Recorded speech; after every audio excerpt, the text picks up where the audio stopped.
Hello students, आज हम पढ़ेंगे थायराइड ग्लैंड की एनाटॉमी। थायराइड ग्लैंड बेसिकली होता क्या है? थायराइड ग्लैंड एक बटरफ्लाई शेप्ड होता है, ग्लैंड होता है जो कि लेफ्ट और राइट लोब में डिवाइडेड होता है। जो बेसिक अगर बताया जाए तो नेक पार्ट में प्रेजेंट होता है।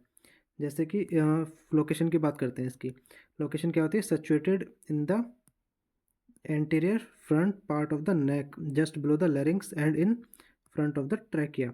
यानी कि फ्रंट पार्ट में होता है नेक के, और below the larynx and in the front of trachea, trachea के फ्रंट पे होता है। जो कहाँ से कहाँ तक होता है? Level C5 to T1 vertebrae के तक होता है। यानी कि जो वर्टिब्रा होती है, हमारी स्पाइन होती है, उसमें सर्वाइकल से थोरेसिक वर्टिब्रा तक होता है, C5 से T1 के बीच में। It lies deep to the sternothyroid, sternohyoid and omohyoid muscle. यानी कि ये कहाँ पे प्रेजेंट होता है? स्टर्नोथायरॉयड, स्टर्नोहायोइड और ओमोहायोइड मसल्स के डीप टिश्यू पे ये प्रेजेंट होता है। अब बात करते हैं इसके शेप, साइज और वेट की। शेप कैसी होती है? बटरफ्लाई शेप होती है। Parts right lobe and left lobe में होते हैं। एक स्थमस प्रेजेंट होता है इसमें। स्थमस क्या होता है? Connects the two lobe across the second and fourth tracheal rings. मैं आपको दिखाता हूँ स्थमस प्रेजेंट कहाँ होता है। ये आपका थायराइड का डायग्राम। इसमें क्या होता है? इसमें यहाँ पे स्थमस प्रेजेंट होता है, यहाँ पे ये वाला पोर्शन जो होता है ये स्थमस होता है। यहाँ से लेके और C4 तक होता है, यहाँ तक अप्रोक्स आप मान सकते हो C4 पे। वापस से आते हैं हम अपने टॉपिक पर। तो स्थमस क्या करता है? कनेक्ट करता है टू लोब्स को across the second and fourth tracheal rings पर। एवरेज वेट की बात करें तो 15 से 20 ग्राम का होता है, और डिपेंड करता है एज पर, सेक्स पर एंड फिजियोलॉजिकल स्टेट पर। कलर की बात करें तो brownish red due to rich blood supply, brownish red होता है। कंसिस्टेंसी कैसी होती है? सॉफ्ट और एंड वेस्कुलर होती है, हार्ड नहीं होता है, बहुत सॉफ्ट टिश्यू होता है, ऑर्गन होता है हमारी बॉडी का। अब बात करते हैं extent of the gland. Gland के एक्सटेंट क्या कौन कौन से होते हैं? लोब्स होते हैं। Each lobe is conical in shape. Apex कैसी होती है? अपवर्ड होती है, reaching the oblique line of the thyroid cartilage. Thyroid cartilage की किस तरीके से ऑब्लिक होती है? ये हो गया आपका थायरॉयड ग्लैंड, इस तरीके से होता है ये। तो इसमें क्या होता है? एपेक्स कौन सा पार्ट होगा? ये हो गया, ये वाला एपेक्स पार्ट हो गया। इसमें क्या होता है? ऑब्लिक लाइन जो थायरॉयड कार्टिलेज, थायरॉयड कार्टिलेज होती है इसके जस्ट पीछे, इस तरीके से प्रेजेंट होती है इसके पीछे वाले पोर्शन पे। अब बात करते हैं base. Base at the level of the fourth and fifth tracheal ring. इसका बेस होता है, अभी आपको दिखाते हैं। इस तरीके से इसका बेस होता है, ये यहाँ पे इसका बेस है, ये fifth and fourth tracheal ring पे ये इसका बेस हो गया, यहाँ से लेके यहाँ तक।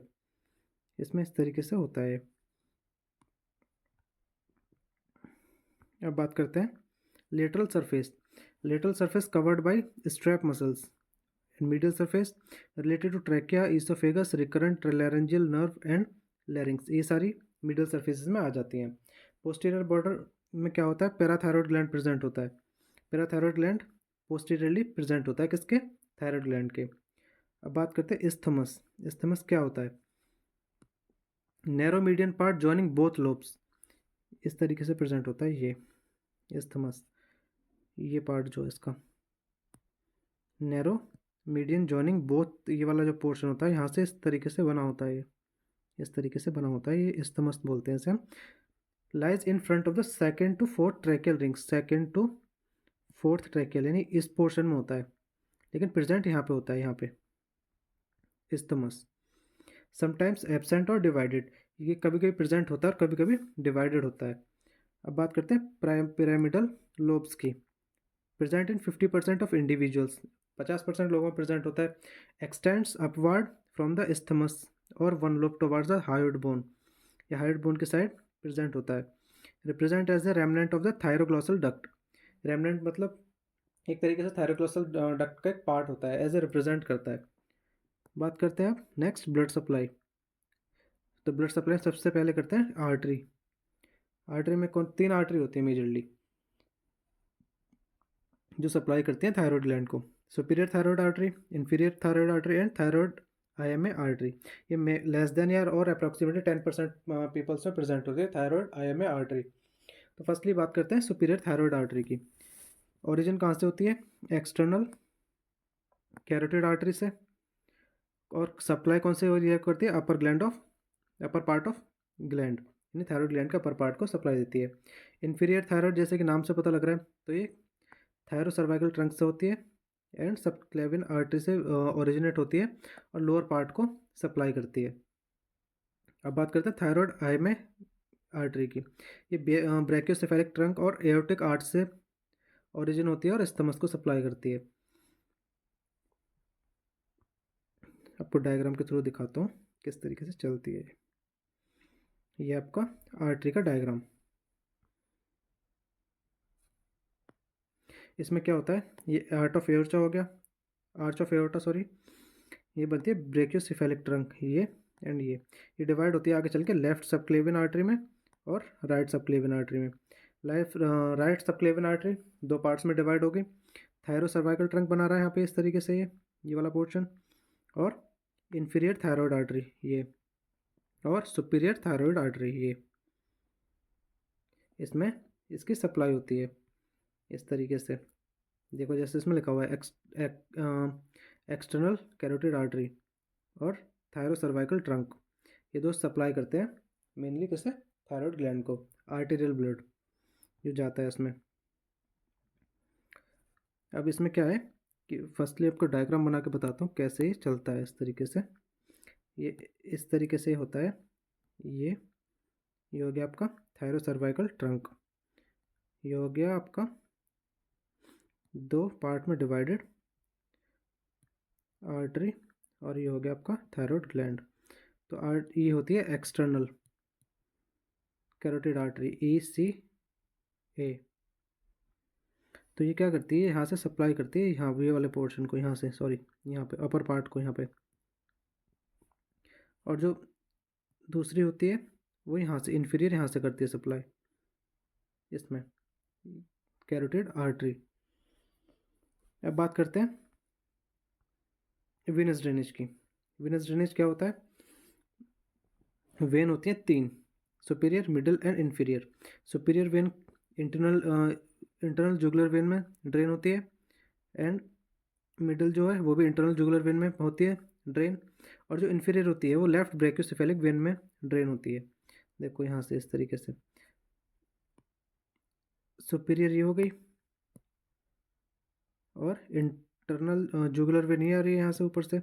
सुपीरियर एंड मिडल कहाँ होती है, इंटरनल जुगुलर वेन में ड्रेन होती है, और जो इन्फीरियर थायरॉयड है वो किस में होती है, लेफ्ट ब्रैकियोसेफेलिक में, यहाँ से होते हुए ये लेफ्ट ब्रैकियोसेफेलिक में सुपीरियर से होते हुए सुपीरियर वेना कवा में चली जाती है। इस तरीके से चलती है इसमें। कैप्सूल एंड कवरिंग्स की बात करते हैं। इसमें दो कैप्सूल होते हैं, true capsule and false capsule. True capsule formed by condensation of connective tissue around the gland. जो ग्लैंड के अराउंड जो टिश्यू होते हैं वो उसके कंडेंसेशन से बनती है ट्रू कैप्सूल। ट्रू कैप्सूल इस तरीके का होता है, मैं आपको बताता हूँ। ये इसमें होता है, ये हो गया एक ग्लैंड, इसके ऊपर दूसरा ये हो गया, और ये यहाँ से इस तरीके से जुड़ा होता है क्रिकोइड प्रोसेस से। ये इसे बोलते हैं बेरी, एंड ये यहाँ पे हो जाएगा आपका थायराइड कार्टिलेज। इस तरीके से प्रेजेंट होता है। ये आपको हो गया फॉल्स, एंड ये हो गया ट्रू कैप्सूल, ये हो गया कार्टिलेज।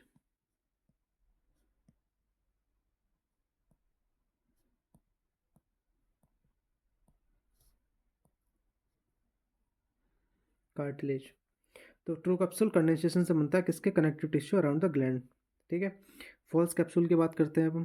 फॉल्स कैप्सूल क्या, direct from the pretracheal fascia, deep cervical fascia, उससे बनता है। The gland is firmly attach to the cricoid cartilage by a thickening of his fascia Berry's ligament. ये होता है बेरिज लिगामेंट, ये वाला, ये होता है बेरिज लिगामेंट, और इसके अटैचमेंट से ये पलता है। और जैसे कि हम कोई चीज़ स्वैलो करते हैं अपनी बॉडी में, तो ये इसमें मूवमेंट करवाता है किसको, थायराइड ग्लैंड को, अप एंड डाउन मूवमेंट करवाता है। अब बात करते हैं अप्लाइड एनाटॉमी की। Enlargement of gland, goitre.